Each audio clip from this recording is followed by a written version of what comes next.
Hi, it's Paddy from The Run Gear. Today we're in Tinahely and we're here to talk to a very special lady who's made an incredible journey both in terms of weight loss and in terms of running. So stay tuned to find out.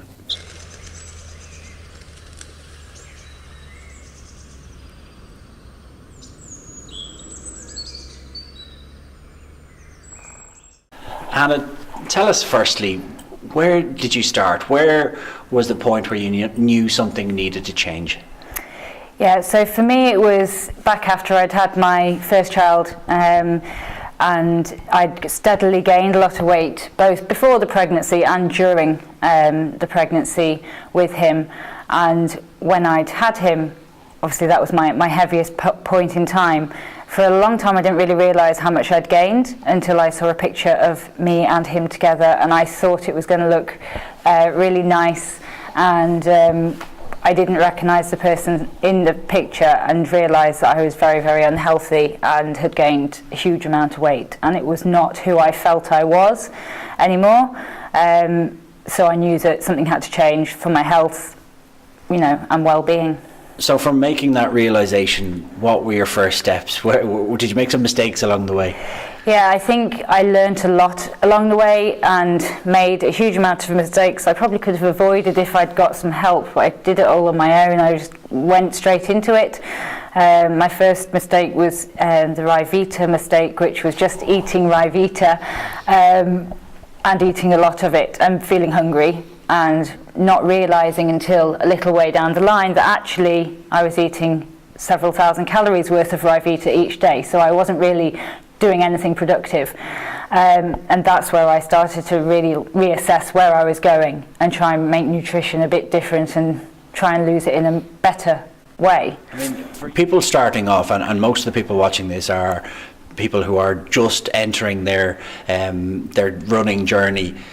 Firstly, what's your advice in terms of someone who's too heavy, and secondly, where do you start in terms of running? Yeah, I think the key point is to start slow. A lot of people sort of go into it. It's a cycle both with weight loss and running and fitness. Anything that you do, you make this decision, I'm going to start running or I'm going to start losing weight. Whatever it is your decision is, you go into it then headlong. First week, full of motivation, this is great, I feel fantastic, this is going to work.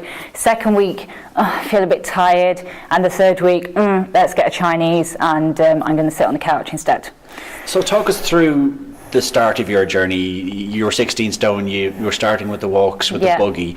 The food got better, but talk us through where you went into running from there. Yeah, so basically I spent a lot of time obviously reducing my weight, getting fitter. My husband bought me a cross trainer, which could have gone either way really in terms of my reaction. It was a risk.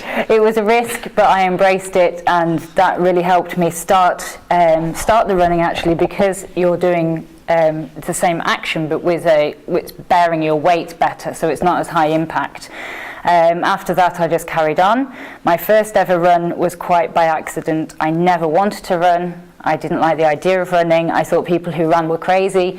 So it wasn't something I intentionally did. I just had to come to a stage where walking was almost too slow, and I was running across the road and then just kept going.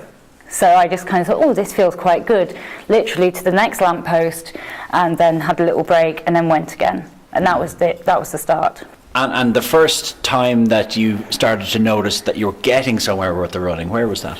It was fairly quick, and I think because I'd already built up my aerobic sort of capacity by doing the cross training and walking and everything else, I'd probably say 4 to 6 weeks later I realised I could run quite continuously, and I decided to enter a race. And I don't know why I decided to enter that race, but I did. I just entered a 10k race on a whim, and I really enjoyed it. So.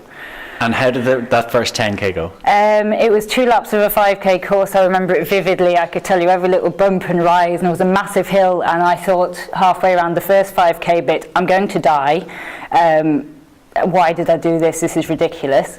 So I kept going and followed a man with an orange t-shirt and just kept going, and I crossed the finish line, and all the way around I was thinking, never again, never again. And the second I recovered after crossing the finish line, I went, could have gone faster. And that was then the start of that. It gives you that buzz. It gives you that sort of, to beat yourself. I think it's self-improvement. I didn't care about all the other people that were ahead of me at that stage. I just wanted to beat my own time, and then that makes you want to do it again.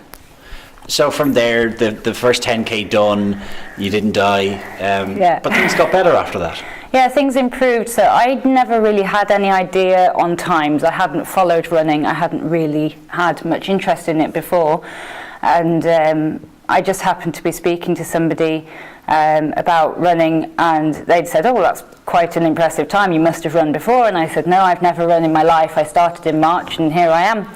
And then I saw an advert for a challenge to run a marathon, and actually it was my husband that entered me on the sly, and then me being me, I'm quite competitive, and I just wanted to sink my teeth into it. And so then that was the October after I ran my first Dublin marathon.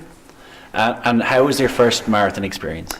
It was painful. Again, I swore I would never do a marathon again, ever, on the start line. And I ran round, I did the best I could. I finished in 3 hours 33, which I was pleased with, but of course it wasn't breaking that 3:30. And having sworn I was never going to do one again, on the way back, within 20 minutes of finishing, I'd actually booked my second marathon because I wanted to break 3:30. And from there, you did beat that 3:30. I did. I got down to 3:19, so that was my quickest time. And I'd also at that stage done the cross country and won the Wicklow cross country championships for novice and intermediate in 1 year. So it kind of all went very fast. So from the time period of the first push of the buggy to a sub 3:30, how long was that? So the first push of the buggy was, we'll say 2010, marathon end of 2011, and then the 3:19 was the following year. So, I mean, look, it's a remarkable story, and you are, an outlier insofar as not everyone does that. But can you pinpoint what it was that kept you going? I think I'd had such a journey and such a transformation. Every step along the way made me believe actually I can do this. There's a lot of doubt when you're going through any self-change process that you can't do it, it's useless. But every time I picked myself up and kept going. And I think that once I'd reached my goal weight, that was a massive thing for me, and I didn't know what to do next, and I felt really lost, and I think I cried the entire day that I'd got to my goal weight, because I had this sense of loss, didn't know what to do. And I think just having a goal and having a plan actually keeps you focused in life, whether it's work, but it has that ability to actually improve your life. So, I mean, you've mentioned goals. If someone has never run a kilometre, never run 5 kilometres, where do they start in terms of breaking up that journey? It needs to start slow. I think a lot of people expect too much, and they also go about it in the wrong way. They say, right, I'm going to start running, and they sprint off down the road way too fast. Then they feel like they're going to die or get sick, and then they don't want to do it again. The way that I train people now is to start slow. Walk as fast as you possibly can, and then just pick your feet up into a little jog. So you're actually running almost at walking pace, but that enables you to be able to continue rather than doing start-stop all the time. If you can walk, you can run. And roll on a number of years, you're now a business owner. Tell us about Why Weight Ireland. So basically, when I was losing the weight, I did do it on my own. I tracked calories by keeping a diary, and I emailed my friend in England pretty much daily with updates on whether I'd done my exercise or not. And having that sort of focus had kept me going, because there was nothing in this sort of remote area that I live that I could go to easily with 2 young children. I lost my job shortly after I'd reached my goal weight, and it was a hard time. I was in banking, so it wasn't the best job to be in. And I realised there must be other mothers or other people who don't have time to go to a weight loss club, who need support and who need to lose weight. And that's where I came up with my idea as a business, and it grew from there. I went back to college, retrained in nutrition and fitness whilst I developed the business idea, and then that was it. I just launched. And obviously, you know, you'd said that you'd emailed a friend. You were becoming accountable to someone else. Yeah. How important is that, both in terms of weight management, but also going out running? You know, should you pair up with someone? Yeah, definitely, 100%. It makes you accountable.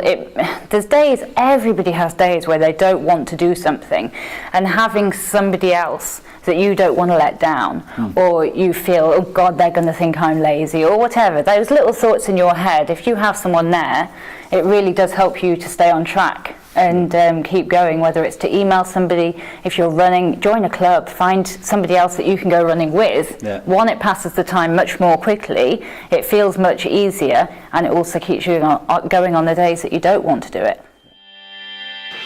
That's kilometre 1. Feeling good? Did your supinator land on the outside? I know you said it was your left knee that can give you a bit of problem. He's just buying these things. We only came here to get the gait analysis. It's like people, when it's been in a really serious